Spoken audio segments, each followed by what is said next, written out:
Good afternoon. Oh, come on, a little stronger than that. Good afternoon. There we go.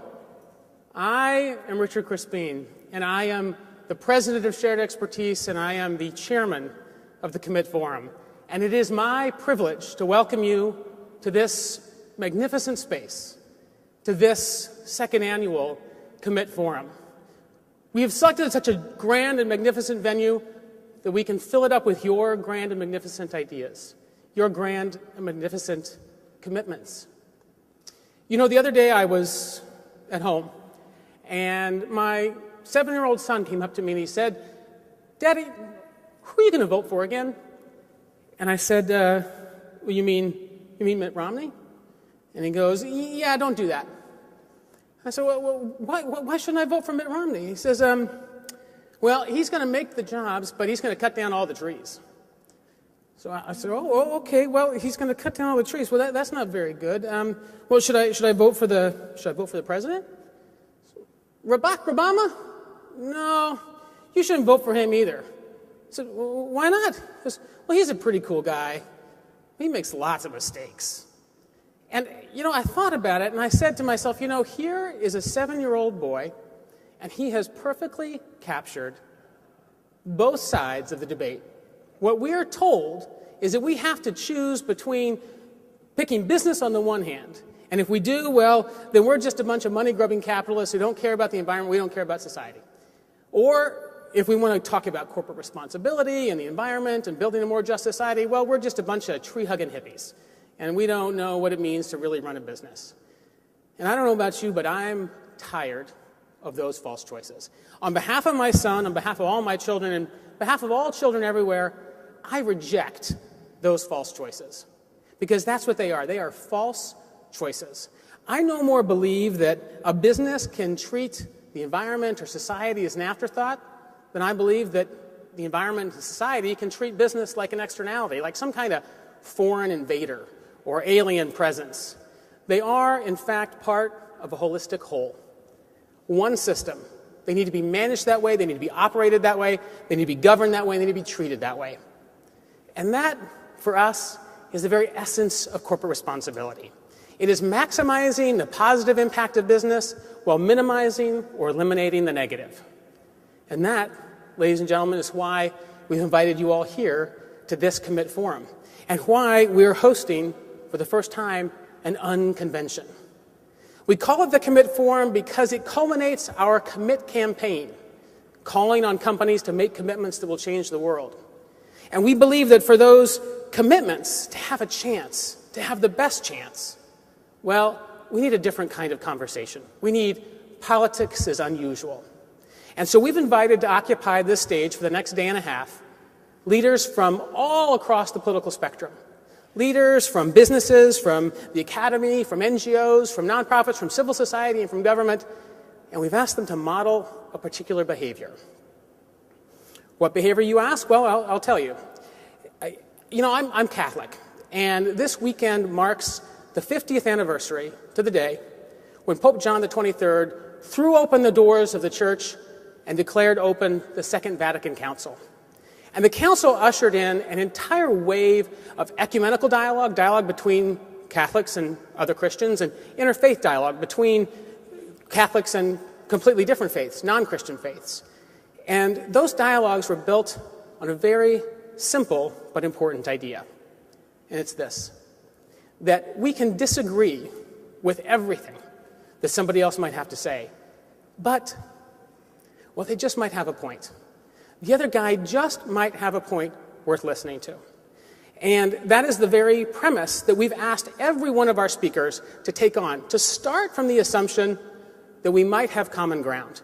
And that from that common ground, no matter how small, that from that common ground we can build a real chance for cooperation, for real solutions to some of our toughest challenges. And we hope that on this stage we are going to light a spark.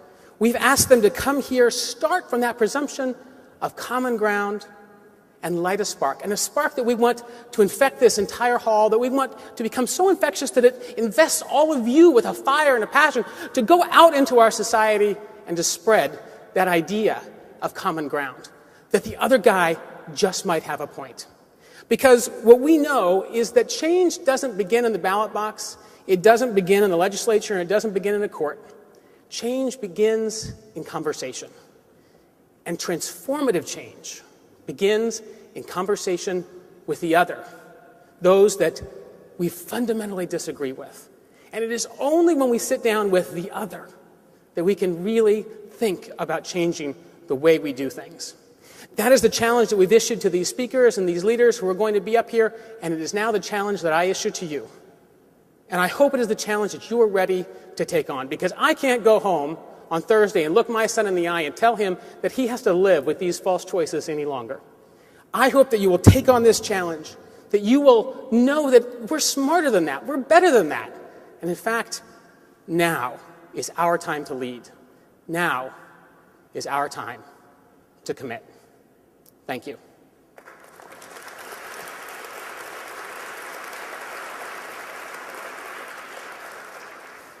Now, before I bring up our first speaker, there's a couple things that I want to point out to you on our program. First of all, we've got some wonderful people here in this audience. And in fact, the audience just keeps getting better and better year over year. There are over 625 of you registered for the forum over the next couple of days. You can see the breakdown here by type. We're particularly excited by the big showing from the press this year. Great opportunity for corporations and NGOs all to be here together with governments. We're also particularly impressed with the level of people here. As you can see, over a third of the audience is at the VP level or higher, and almost a fifth are in the C-suite with a C-level title, CEO, CFO, COO. And of course, everyone else here is welcome, and we are so excited to have such a wonderful gathering of people who can, in fact, take on this leadership challenge. We've also been privileged, as I said, because this is our Commit campaign. We've been privileged to have an amazing group of commitments be made over just the last few months since we left the Commit Forum last year. And I'm not going to talk about every one of them, but I do want to highlight a couple. First, AT&T. AT&T committed to reducing energy consumption by 17%, expanding alternative energy use by 5 megawatts, putting sustainability goals into their performance reviews, and reducing energy consumption by $40 million annually. Ladies and gentlemen, let's give a big hand to AT&T. I also want to highlight our friends, our Active Windows. No, I want to highlight our friends from the Schonstedt Instrument Company. They have committed to donating their mine detection equipment to demining teams in countries that can't afford them. Let's give a big hand to Schonstedt for their commitment to demining. Our good friends from Western Union and its Small Business for Better initiative committed to creating 10,000 new jobs over the next 3 years. Ladies and gentlemen, a big hand for Western Union. There are also some commitments that you can join and that I want to particularly make sure that you all know are here and available for you to participate in. There's a bunch of these that you can read about on our website, but because several of these folks are here, I want to make sure that you know about the commitment that CDC Development Solutions has brought together, through which you can live out your commitment to both corporate responsibility and employee engagement through programs like their International Volunteer Corps. The Environmental Defense Fund allows you to host a Climate Corps Fellow in your company to transform the way your business thinks about energy and the environment. And by signing on to the UN Global Compact and the UN Guiding Principles on Business and Human Rights, you will join the world's largest sustainability initiative and align your business with 10 universal principles of human rights, labor, environment, and anti-corruption. I'm also particularly excited about a relatively new commitment that's been made by Mosaic. The Mosaic Company and the Mosaic Company Foundation have made a commitment to the Nature Conservancy on a global partnership in 3 key impact areas: watershed restoration in Charlotte Harbor, nutrient stewardship in the 3 Midwestern watersheds of Minnesota's Root River, Iowa's Boone River, and Illinois' Mackinac River, tributaries of the Mississippi River that are focus of the Conservancy's Great River Partnership, and a practical demonstration project on the Conservancy's Sustainable Agricultural Intensification Strategy. We also have a very late-breaking sustainability commitment that actually just came through at 10:24 p.m. last night, and I received this slide at 10:25 from our friends at Walmart and PricewaterhouseCoopers, who have signed on to be champions of the sustainable supply chain community of practice, We were very honored to have the opportunity to launch this sustainable supply chain community of practice in partnership with the General Services Administration and the White House Council on Environmental Quality. And this community of practice allows companies and the government to share data on how they manage their supply chains, what practices they're using, what supply chain data they have, and to support and help build capacity throughout our environment. And I particularly want to recognize Nick Schufro. Is Nick here? There's Nick in the back there from PwC. Nick is here to represent their commitment. Give a big hand to their friends at PwC and Walmart. Now, of course, none of this would be possible without the incredible commitment that our sponsors have made. You see, we here in this room represent a movement. We represent the corporate responsibility movement, and it is only through the generosity of our sponsors like AT&T, Deloitte, Mosaic, and State Street that we were able to underwrite this wonderful location and this amazing gathering. And I really want to recognize and thank them, not just for their money, which of course we love, but for their commitments, their thought leadership, and their skill that they've brought to not just transforming their own businesses, but helping to create capacity for the rest of us to transform ours. Ladies and gentlemen, big hand for our sponsors. We're also very privileged to have our other sponsors, Adecco, AHA, Allegis, Brown Flynn, Corporate Voices, Green Mountain Coffee, Green Apple, Greif, Guyton Group, Henry Schein, MGM Resorts, Staff Management, UPS, and Western Union. Big hand for all of our forum sponsors, please. Now, the last thing I want to point out is a couple things on your program. As I said, we've been working really hard on this unconvention. And the unconvention was largely the brainchild of our friends at Future 500, and in particular, Nick Sorrentino and Bill Shireman. Nick and Bill, are you here? Can you stand up if you are? Where are Nick and Bill? Oh, maybe there they are. There's Bill Shireman, there's Nick. Thank you, guys. Nick and Bill have done an amazing job, together with the whole team there at Future 500, in bringing together some amazing people that are going to be on this stage. And, you know, one of the things that I think they can both attest to is the fact that every speaker that we talked to about having this unconvention said to us, wow, common ground, starting from the assumption of common ground on my issue, that's unique. I've never done that before, which made me wonder, like, what are all those other conversations they've been having about other than common ground? But we're so privileged to have so many great leaders, and it's in particular testament to Future 500 that they've been able to do that. And we've really tried to build this idea of common ground into the entire program, even into our debates. And we're going to host 2 debates over the next couple of days. One tomorrow on mandated corporate disclosure, featuring the great Senator Paul Sarbanes, and another debate on the role of corporations in campaign finance reform. And the principal architects of both of those debates was our friend Dirk Olin, the editor-in-chief of Corporate Responsibility Magazine. Dirk, are you in the room? Dirk may be in the back bringing some speakers out. But I particularly want to recognize Dirk for his contributions in putting together what are going to be somewhat contentious debates, but in ensuring that what will come out of it is a learning about common ground that you can take forward. We've also got our Workforce Congress, largely the work of Elliot Clark, this gentleman over here. Elliot, wave your hand. Elliot is the CEO of Shared Expertise, and he's helped to put together a Workforce Congress that is going to bring together a different way of thinking about how you engage your employees and how you attract and retain the top talent that you have using sustainability and corporate responsibility. Big hand for Elliot and for Dirk. I also want to point out a couple of other partners. The Corporate Responsibility Officers Association, I have the privilege of serving as its executive director, and it is the professional society for anyone who is working to improve corporate citizenship of companies that they work for, invest in, or live next to. The advisory board met this morning. Ladies and gentlemen, if you're on the advisory board of the CROA, could you stand up so that we can recognize you? Stand up. There we go. Give them a big hand. Thank you. And I also want to recognize Kim Gilliam. Kim, are you in the hall? Where's Kim? Kim? Okay, she's in the back. If you'd like to join the CROA, Kim Gilliam is your person. We're also privileged to be continuing our partnership with 2 wonderful institutions, the New York Stock Exchange. We sat down with the NYSE a couple of years ago, and we realized that over 80% of the companies on CR Magazine's 100 Best Corporate Citizens list are NYSE-traded companies. And from that realization, we've grown into a holistic partnership that has allowed us to continue to bring our information and data to their listed companies, and for them to host key conversations, including our executive summit tomorrow afternoon with several key dialogues there. And we really appreciate and thank the NYSE for that. And I also want to make sure that we recognize our very important foundational commitment partner, the Global Reporting Initiative. GRI, and we're privileged to hear from Ernst Linktergen in a few minutes, has been really the foundation from which we've built so much of the work that we've done in corporate responsibility in improving corporate transparency, disclosure, and reporting. Big hand for NYSE and GRI, please.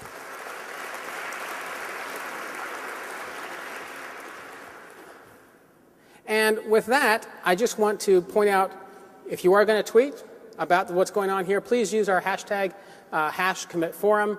If you don't know how to get onto the wireless, it is CommitForum is the SSID, and your password is commit2012, all lowercase. Please tweet away. And now, I just want to again thank you all for being here, welcome you to the forum, and challenge you to take up this leadership initiative, this leadership opportunity, so that we can really go forward in a new way based on common ground. With that, I want to bring up my good friend Dirk Olin. Dirk, as I mentioned, is the editor-in-chief of Corporate Responsibility Magazine, and Dirk is going to introduce our first speaker. Ladies and gentlemen, help me to welcome Dirk Olin.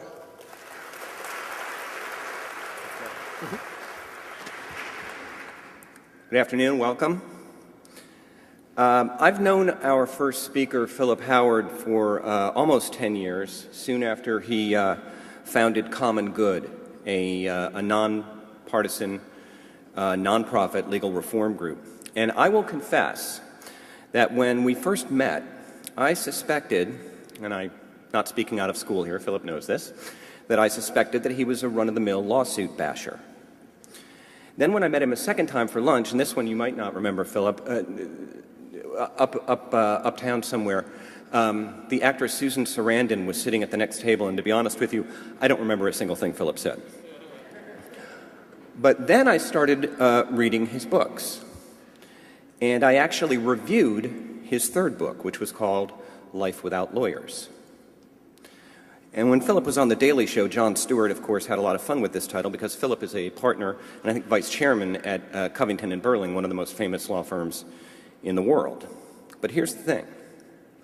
Phillip is not carrying water for the law or for lawyers or for business or against lawyers. He's not carrying water for one political party or the other. In fact, on the board of Common Good, for every Alan Simpson, there's a Bill Bradley. He's exquisite at balancing the current conservative and liberal debate, and not with the cable screamers that we've all come accustomed to, but in fact with people who are occupying or trying to rebuild a vital center. So the legal debate is polarized like our politics. The tort reformers are reductionists and the trial lawyers are protectionists. Returning us to that balance between the individual and society is what Phillip is really about. And he's arguing for something you might call rugged communitarianism, which is really what corporate responsibility and the corporate responsibility movement is all about. After Phillip shares his thoughts, he will be joined on stage by Nightline anchor Terry Moran, and I hope we'll also be joined by some of your questions. But for now, please join me in welcoming Phillip K. Howard.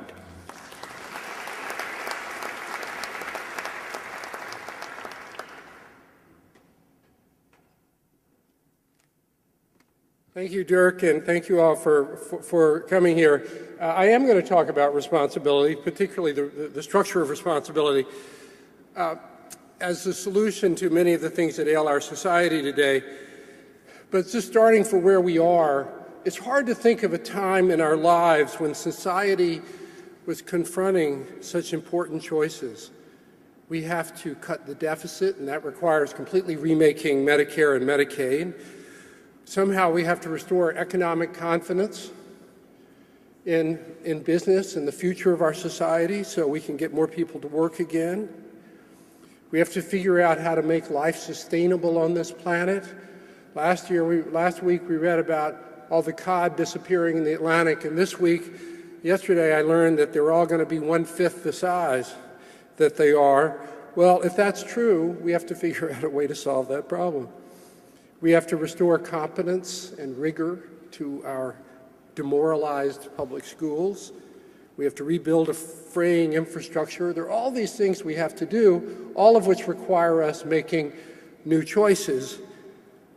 But there's a problem, a hurdle that stands in the way of making these choices, and it's this. The defining feature of modern government, in my view, is the inability to make any important choices. This is not mainly a leadership problem, although we have a lot of leaders who seem to want to just kick the can down the road. This is a structural problem. Law has literally supplanted the ability to make choices. It's like sediment in the harbor. The laws have built up over the last 5 or 6 decades to the point where the people supposedly in charge cannot actually make the choices needed to fix any of the things I just mentioned. So a few examples. The budget. In 2010, 70% of total tax revenues were consumed by 3 entitlement programs that don't even come to Congress for annual authorization. 70% of all of our revenues Congress doesn't even vote on. It just happens automatically. And it's not just entitlement programs. When Andrew Cuomo became governor, New York State has a terrible budgetary crisis as well. He discovered that there was a juvenile detention facility upstate that cost $50 million a year to run that had no juveniles in it. He said, great, close it down, we'll save $50 million. Then he was told the sad legal reality that there's a law on the books in New York that prohibits closing any facility with union employees without at least 1 year's advance notice. So the taxpayer, $50 million of taxpayer money was wasted to keep this unutilized facility open. Rebuilding infrastructure. Remember, President Obama, when he first took office, said there's no reason Europe or China should have the fastest trains. Well, yes, there is.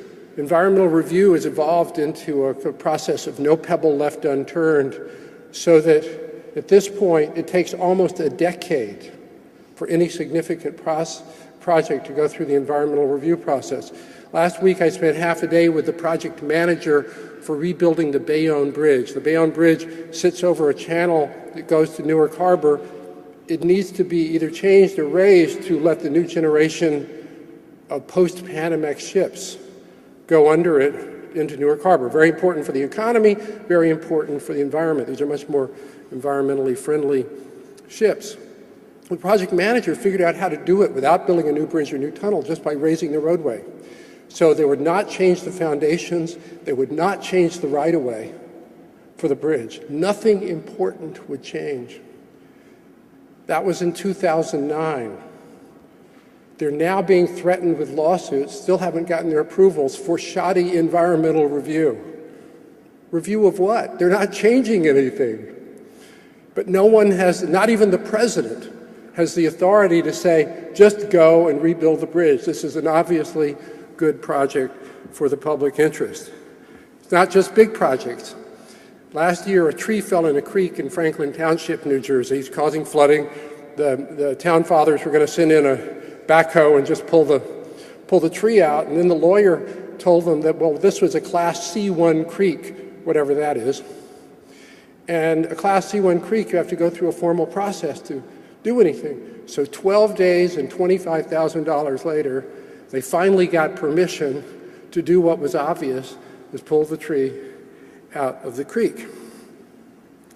If you want to start a business, Mayor Bloomberg found that if you wanted to start a new restaurant in New York, you had to get approvals from 9 different agencies. It is literally impossible to start a business in America today and comply with all the law. People just kind of do their best and hope they get away with it. And finally, and we could go on all day, we talk about children's play, everything. System of justice. Remember a few years ago when someone in Washington, which is the source of most things evil, sued his dry cleaners for $54 million because they lost a pair of pants? It's a really reasonable lawsuit. It went to court. The case went on for 2 years to a full trial. It was a bench trial till the obvious happened and the case was thrown out. And then the guy appealed for several more years. Well, why did that happen? It happened because the judge didn't think he had the authority to make a choice to do what was obvious, which is to say, 5 minutes into the case, maybe you have a claim in small claims court for your lost pair of pants for $100, but not in a court of general jurisdiction for millions of dollars, case dismissed without prejudice to refiling in small claims court. It's not that hard. It's not very controversial, but the judge didn't think he had that authority. And so you have this society where up and down, everyone with responsibility is sort of paralyzed with fear. Teachers won't put arms around crying children because they're scared they're going to get sued, that sort of thing, because we don't have judges who believe they have the authority to make the choices needed to keep lawsuits reasonable. So in all these cases, in all these situations and many more, sensible choices are preempted by law. And so we have a situation where more or less literally our democracy is run by dead people. It's run by the people who made the deals in 1965 for some program or another, and they just take a life of their own, and no one can do anything. It's run by the people who, and most of these laws are well-intentioned. You don't want to get rid of environmental review, but it shouldn't take 10 years. It just took a life of its own, and no one can do anything about it. I'm stating the obvious when I'm saying you cannot run a society this way. You have to actually put people in office who can make choices. And just to hammer the point home, there are four reasons, there are four really bad things about not making fresh choices. The first is that every law has unintended consequences. Every choice has unintended consequences, but every law especially does. Special ed laws were passed in 1975 to alleviate a shameful neglect of disabled children. Very important law. It has taken a life of its own so that now it consumes 21% of the total K-12 budget in America for a tiny fraction of the students who actually need it. Could we spend that money in a better way in schools? Yes. No one's even asking the question because it's a law. 40 years ago, somebody passed it, and it's like a ship steaming into the night. No one at the helm. The second problem is that all these old laws and programs don't reflect our current needs and priorities. I'm writing a book right now where I'm arguing that fixed entitlements are immoral. It is immoral to waste what's estimated to be $200 to $300 billion a year in a wasteful structure of Medicare, when all those dollars could be used for, you name it, cleaning up the environment, pre-K education, many other choices. Every public dollar involves a moral choice. The point of our democracy is to elect people to go into office to make those choices for us. They're not even coming up for vote. The third problem with this choiceless system of government we have is that it's not coherent. The countries with which we are competing in Europe and other developed countries have coherent codes. They actually have departments that try to make sure that legal codes make sense, that they fit together. Our laws are just piled up, so it resembles a junk pile. There are 82 separate federal programs for teacher training. Over 200 million words of binding federal law and regulation, most of which nobody's gone and reviewed in decades. And worst of all this law is built on a governing philosophy designed to prevent choices by people from government. Our idea of the rule of law is that regulation should tell everybody not only what to do, have a reasonably safe workplace, meet these standards for the environment, but tells us exactly how to do it. We have a legal system that's just like central planning, with the one exception that at least there every 5 years they came together to create a new central plan that didn't work. We're run by dead central planners. So it's all these people who made these choices over the decades. that tell us how to do things even though they don't make any sense. So what's the solution to this? Well, the solution is to put people in charge again. I mean, it sounds sort of stupid and obvious, but that's the solution. At every level of responsibility, from teachers up to the White House, people have to be free to take responsibility, and there have to be mechanisms to hold them accountable if they don't fulfill their responsibilities. Now, this sounds really simple and it's too easy. It's incredibly revolutionary. It requires walking away from those 200 million words of federal law, not to deregulate. The role of government is more important in 2012 than it was 50 years ago, much more. We don't know who put the paint on our toys. We don't know if the factory next door is polluting. We don't know who's taking care of the fish in the seas. We need government oversight. Government needs to be a traffic cop in a crowded society, but it can't do it in this central planning, bureaucratic sort of way. It doesn't work. So the kinds of things are needed as you go from detailed regulations toward broad goals and principles. So I'll give one example. OSHA, the Worker Safety Agency, has 4,000 rules that tell people exactly what kind of equipment and tools and stuff to have in the workplace. One of the rules requires that stairwells be illuminated by artificial or natural light. Now, think about that. Do you really need a rule that says the stairwells need to be lit? If it's dark, you can just give somebody, that's dangerous, you can give somebody a citation. It's completely self-evident that you shouldn't have a dark stairway. Secondly, how else could you illuminate it other than by natural or artificial light? It's a completely stupid, it's like somebody went to had a weekend retreat and they got drunk and they tried to think of every possible rule that you could possibly have for any obvious thing. So you read these rules and that's more or less what they are. They're completely self-evident. Most of those 4,000 rules could be subsumed within one sentence. Tools and equipment shall be reasonably suited for the use intended in accord with industry standards. It's really not that hard. That means that the CEO, all of you in the room, I know you're all CEOs, the CEO can have a dime store hammer to tack the pictures up on the wall, and the guy who's building the house out in the field has to have an industrial grade hammer. People can use their judgment, but the current system doesn't allow that to happen. So what are examples of the kinds of radical changes that would take us to the shift? Well, one is I think we do need one constitutional change. And the constitutional change would be to sunset all regulatory programs with budgetary implications every 15 or 20 years. The point is not to get rid of good programs, but to force Congress to reconsider its priorities on important goals like special education and ask questions, is this really how we should be, we should be spending our money? Our founders made a mistake. They didn't realize that it would be 100 times harder to repeal a law than it would be to pass it in the first place. Because as soon as a law is passed, these vested interests, armies of vested interests surround it. And if you want to change one word of that law, you have to get a majority of the members of Congress to run a gauntlet of special interests, hitting them over the head with money. That's why it's so unthinkable to get rid of these laws that nobody even proposes it. So we need a constitutional amendment for that. The second thing we need is we need recodification commissions in every single area of law.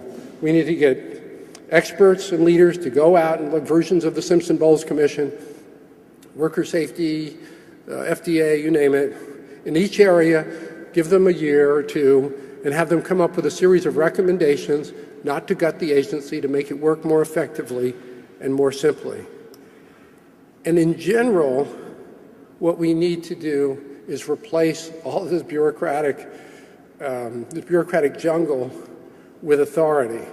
So in justice, for example, one area that my group Common Good has been active in is in healthcare justice. So we have a joint venture with the Harvard School of Public Health to look at designing a new system of justice that would actually align the incentives of doctors towards better and cost-effective care.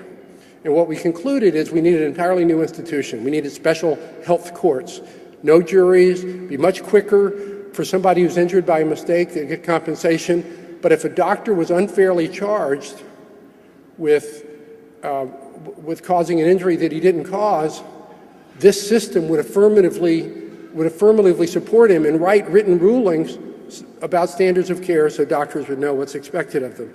It's a completely new institution. It's a brand new idea. Everyone has signed on to it. The largest consumer groups, the patient safety groups, the doctors, the insurers, everyone except the trial lawyers who hate it. President Obama put $50 million in his budget a couple of years ago for it. Mitt Romney had an op-ed in favor of it a few months ago in USA Today. So it's not partisan. One interest group, which feeds off of the unreliability of the system, which says you might be liable for $20 million for the baby born with cerebral palsy, even though you didn't do anything wrong. It's that phenomenon of the current system of justice that we have to get rid of, and that's where they make their money. And so they said, but it will happen. That's one example. Another example is we need a super authority to approve infrastructure.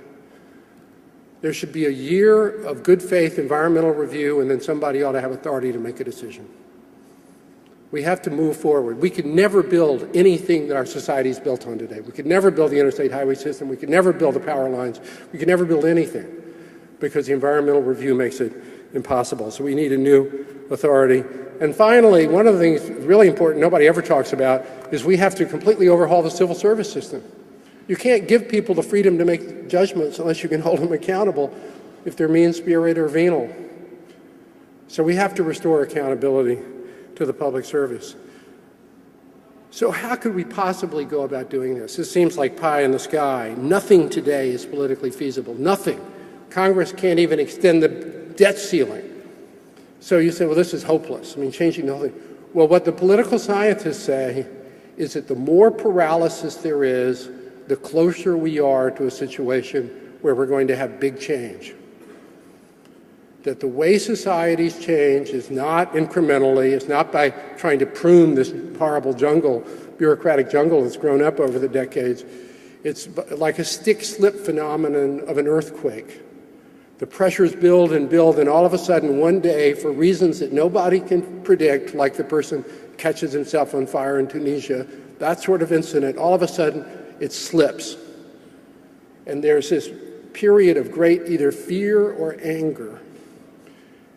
And not only the opportunity, but the imperative for change. And what's really scary about that is you don't know what kind of change you're going to get. I mean, that brought in Mussolini 70 years ago. So what we're doing in our board, which is, as Dirk said, consists of some of the most prominent citizens in America, what we're trying to do is create a new vision, not only of the villain that needs to get overthrown, but a vision of what the society should look like. The villain is a giant bureaucratic blob. It's everywhere. It's in every institution. It's in all of our lives. It's in the workplace. It's in the employee. It's that the rules in my law firm doesn't allow me to ask someone I'm interviewing, where are you from? Because I might say it in an offensive way, so it's on the list of where are you from? It's embodied in really everything in the society. And the vision is really simple. You go back to law as a framework, not law as central planning. You put people back in charge. The history of doing this, there is a history of societies remaking themselves and radically simplifying and recodifying their laws. The history is incredibly hopeful. It stimulates, it supercharges the economy. When the Emperor Justinian simplified the laws back in ancient times, commerce in the ancient empire took off. When Napoleon, his greatest accomplishment, created the Napoleonic Code in the first decade of the 19th century, all of a sudden the economies became much more solid and sound, and people had trust. In a smaller way, when in this country we created a uniform commercial code in the 1950s, we had then the best system of contract law in the world, and that was one of the reasons why Until today, we have one of the best economies in the world because people trust dealing with each other in matters of contract. So the opportunities of this simplification for all of us are huge. 4 years ago, President Obama ran on the campaign slogan, "Yes, we can." That's not true. No, we can't. We can't because the system doesn't allow us to. That's why we have to change it. That's why we have to change that slogan to first let us be able to make choices, and then, yes, we can. But we're not going to do it until we remake the structure. The system is broken. There's no solution to it other than to remake it. Thank you. Carrie?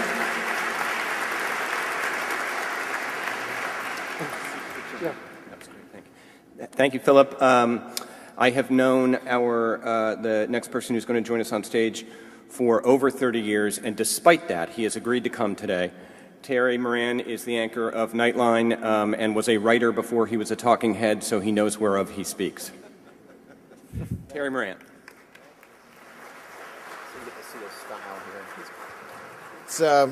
It's great to be with you. I'm very excited about this. What a great afternoon I've got to go for. I was at the News Emmys last night. Nightline won 4, count of 4. And to go from that, which is the best of what television news can do. Sometimes we don't do our best, as I'm sure everyone will agree, to a discussion like this, which is about ideas and the ideas that shape the world we cover. I'm pleased, really pleased to be here. And let me start with a big question, because you put out a big topic here. Is it too much entrenched law or too little strong politics? In other words, in our history, we've had moments where we've said, this won't work because the law is rigged against change, civil rights, for example, or the tax code in 1986, which was one of the first things I covered. And yet, a political movement can form, not in fear or anger, but with the right politics and the right leadership. Yes, we can. Right. Well, I think you're right. I mean, I think having strong leadership would be would make this possible and would advance the cause.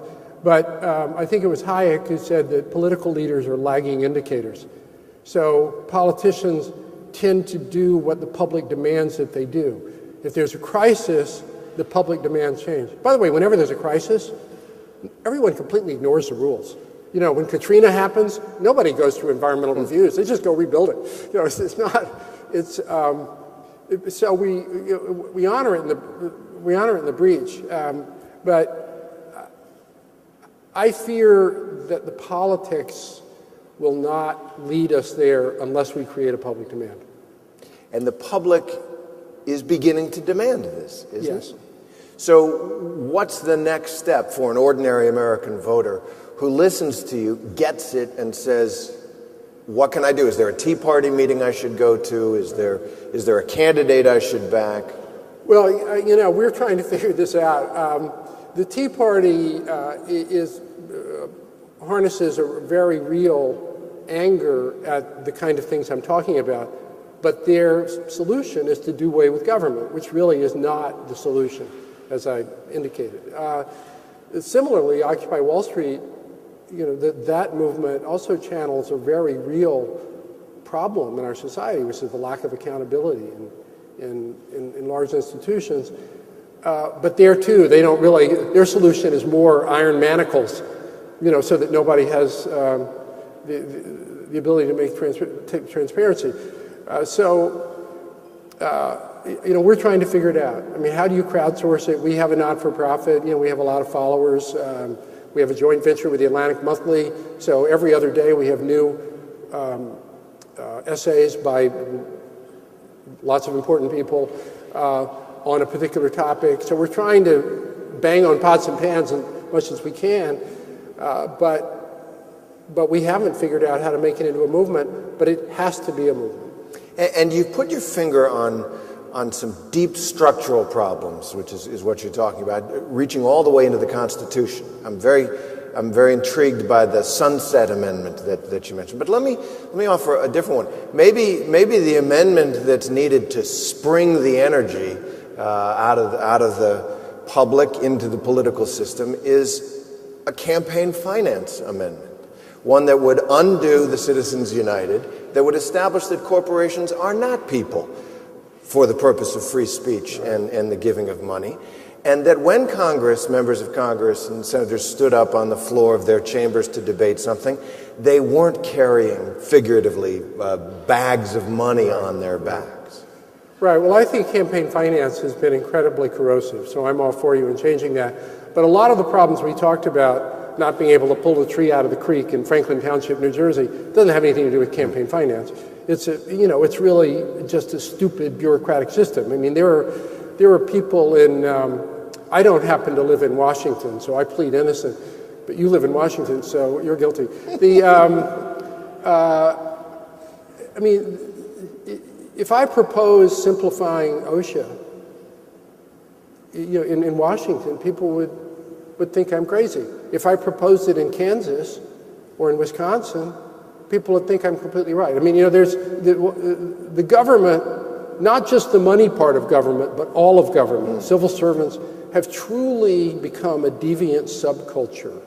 Their values no longer reflect those of the society around them, which is one of the reasons we need to change civil service. Howard Baker's on our board, former Senator Howard Baker, and one of the proposals he made years ago is to have a proposal that would make Congress part-time so that people would have to spend more time at home, because he thought that the values of Washington were so corrosive of common sense. And there's a line that conservatives like to use, that the worst thing to ever happen to the American government was air conditioning, because it kept them all in Washington through the long, hot months of... Actually, I had an idea, which was we have another constitutional amendment to move the national capital.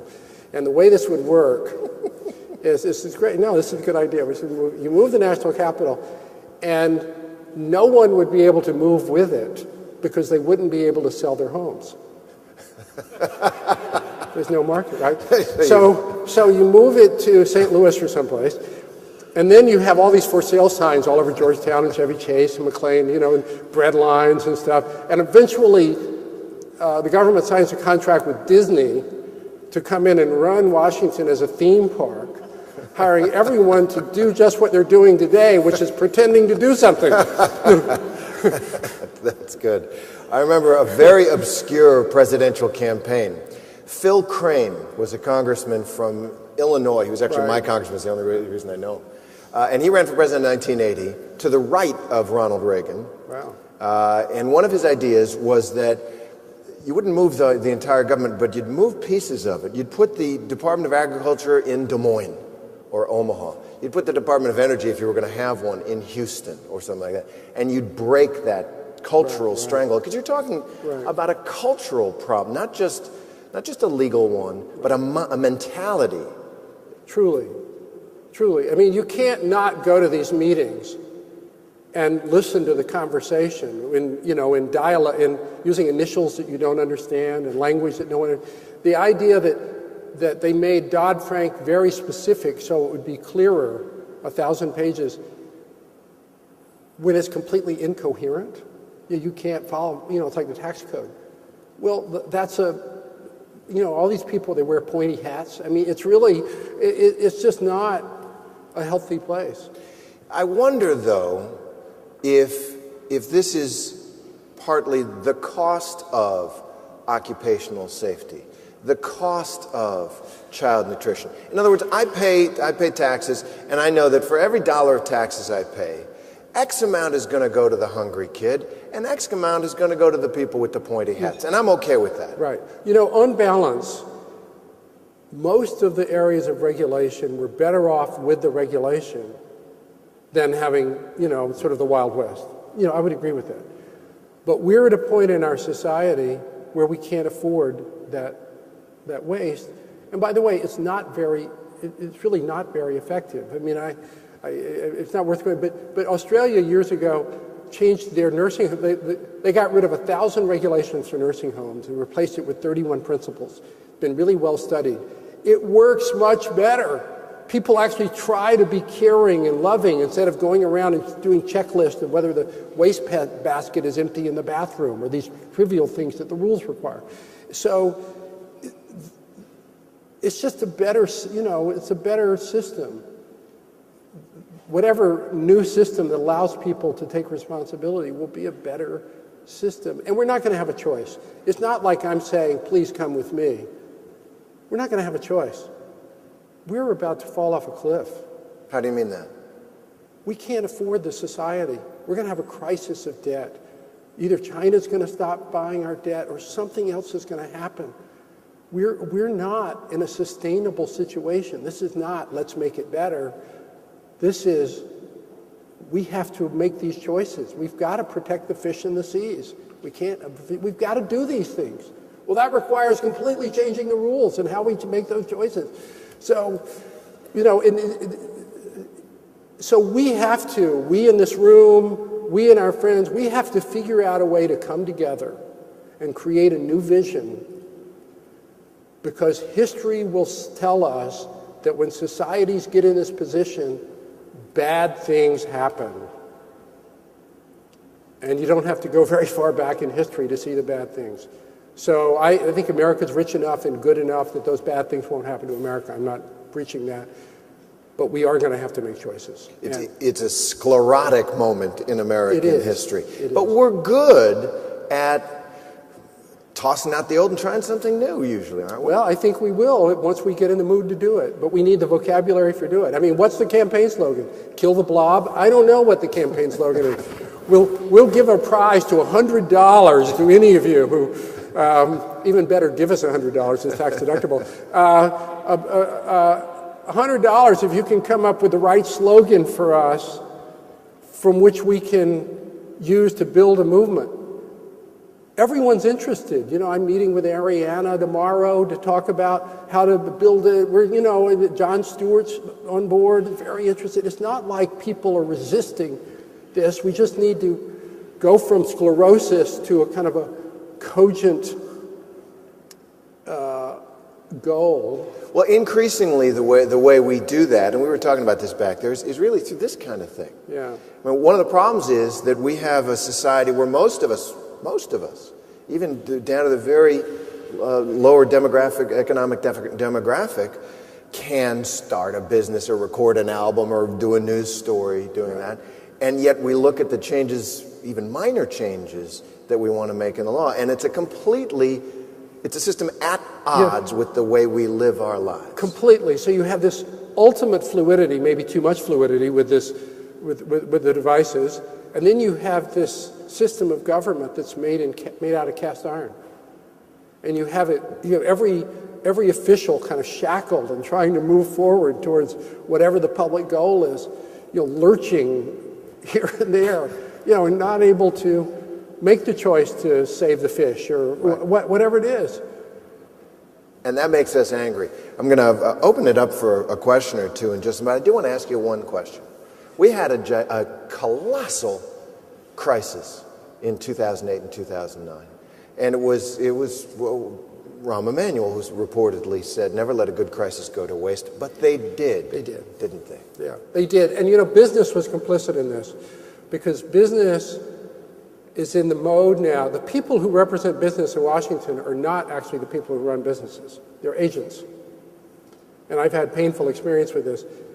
Business wanted every new law to be made of cast iron so there would be no surprises. They wanted to make sure everything was just so. You could have, the vocal rule could be one sentence. Right. It could be enforced prospectively, mainly. Maybe you shouldn't trade so much in London, Citibank, or whatever, so why don't you cut it back? We'll give you 3 months to unwind your positions. Not that hard to do. You don't need 500 pages of regulation. But business is actually demanding all those because they're trying to control it too. And so it's this instinct for control that actually everyone has. And so in that sense, we're all part of the problem. You have to let it go and say, okay, sure, I'll give you some rope. and I'll hang you if you screw it up. But, you know. So you're talking about responsibility, accountability, and trust. And that's a problem. Provision, not trust. I don't trust anybody. I mean, I wouldn't trust a newscaster as far as I could throw it. It's not trust, it's just provisional trust in the sense of, I'll give you a shot, but I'm watching. It's like that wonderful phrase, I don't know who used it, trust but verify. Mm-hmm. It's that idea. You don't say, do whatever you want, I trust you. You say, okay, you go try to do it well, and I'm watching. There's a difference. Well, I've monopolized the conversation here. If there are questions, we've got time for a couple of questions, I think.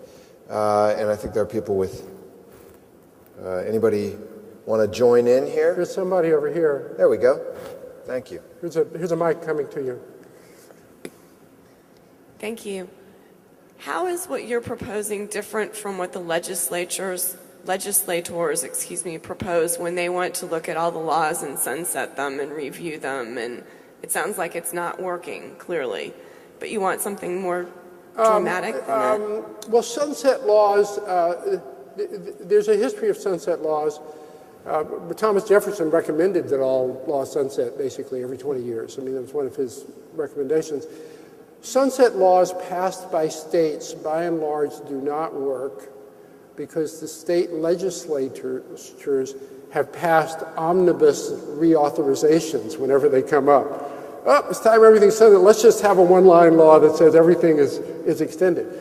So the advantage of making it a constitutional amendment is it gives the courts the power to oversee that and see if they're in good faith reconsidering the law. That's that's the idea. But no law works unless the people around it want it to work in that way. So if legislators can get away with doing stuff and the public is asleep, they'll get away with doing it. So that's one of the reasons. There have actually been a couple of states where sunset laws have worked. In Texas, for example, agencies have sunset periodically, and actually dozens of agencies have sunsetted and gotten rid of them. Mitch Daniels, I worked with Mitch Daniels, who was governor of Indiana, on a bunch of reforms. He got rid of a bunch of different agencies and commissions. Just cut them out. So with a little leadership, those laws can be actually very useful. And you'd put it in the Constitution as well. Yeah, you put it in the Constitution. Then all of a sudden, somebody, if Congress is doing what they're doing today, which is nothing,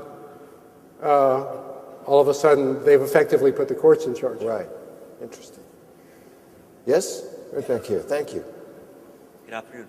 The Department of Homeland Security was created in the wake of 9/11, and I believe that what happened there was that the president was able to populate it with a lot of different programs from other agencies and really restructure it in a very different way. Is there any capacity to look at that and see if it's been effective enough to demonstrate it as a model for how government can restructure, or is perhaps the nature of the agency so secret that we can't even do that? No, I actually once knew something about this, and now I'm trying to. They did, in fact, change some of the rules around civil service with Homeland Security, which I got involved in when they were doing it years ago. I would say this: any successful agency, any successful school, and I put the military in this, if you go do an X-ray and say, how do they make choices? You will find a department or agency where either because of culture or because of law, the people in it actually feel, when they wake up in the morning, they feel that their job is to go and do what's right, not to comply with the rules. And there have been studies of successful public schools which show that the one thing they all have in common, they're successful in very many different ways, is that the principal ignored the rules. And that they had a culture of ignoring the rules. And that empowered the teachers to focus on the students, and the teachers felt protected. And there have been a number of books about that. And there was a famous defense procurement agency, I think it was a defense base on the West Coast called China Lake, which famously was liberated from all the procurement rules and guidelines.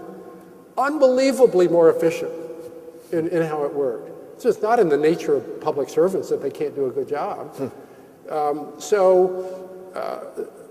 You can find examples both in this country and elsewhere where it does work, but the overwhelming both culture and legal structure is this central planning model that really crushes people. And so rather than using the example of a specific agency, as a pilot case or whatever, do I hear you talking about kind of a recodification? Yeah. We have to change the whole. So we need to transition just what Justinian or Napoleon or the Uniform Commercial Code did. You write a whole new law. You have a whole new system. You put it out of commission. You say, okay, we want a state-of-the-art worker safety regulatory oversight.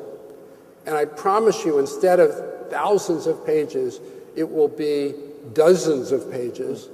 It'll have rules for the things that are really important, that aren't self-evident.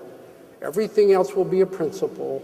You'll probably, if I were advising them, I would do, Connecticut's actually done this, you would, to a certain extent, privatize enforcement. You create, like CPAs, you create certified regulatory experts, and they go in and give you an opinion, and then they work with the pig farmer to make sure there's not pig runoff, rather than just go giving him a ticket. That sort of thing. So you actually move towards more constructive regulation rather than going around slapping people on the wrist all the time, which drives everybody apart. There's so many, it's really not that hard to do.